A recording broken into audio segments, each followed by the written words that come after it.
Pete ya Laila sehemu ya 6. Mwisho. Mwisho wa giza si nuru tu, bali ni kumbukumbu ya kile tulichojifunza gizani. Siku ilianza kwa ukimya wa ajabu. Jua lilichomoza taratibu juu ya kijiji, likimimina mwanga wa dhahabu uliopenya anga lililokuwa limejaa hofu kwa siku kadhaa. Laila alitembea peke yake hadi kwenye mwamba ulioelekea baharini. Hapo ndipo chembe ya pete iliyoyeyuka ilidondokea usiku ule. Bahari ilikuwa tulivu, lakini ndani yake kulisikika sauti, si ya woga tena, bali ya mazungumzo. Alisimama juu ya mwamba.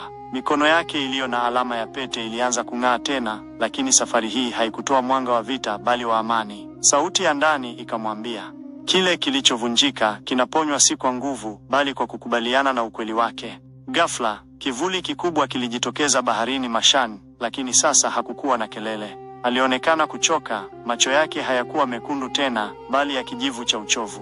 Laila aliketi mbele yake. Kulikuwa na ukimya wa ajabu kati yao. Kisha akasema, sikukuombe urudi ili uhukumiwe tena, bali ujue kuna mwangaza hata kwa wale waliowahi kuwa giza.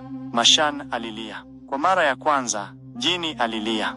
Kisha, bahari ilipasuka katikati na mlango wa mwangaza wa mwisho ukafunguka, si wa mateso, bali wa rehema. Mashan aligeuka kuwa chembe ndogo ya mwanga, akapaa juu, akatoweka kama vumbi la nyota. Pete haikuhitajika tena. Laila aliinua mkono wake. Alama ya mwezi mchanga ikayeyuka polepole, ikiacha ngozi yake safi. Kisha, upepo wa mwisho ulipita, ulikuwa ni upepo wa kukamilika.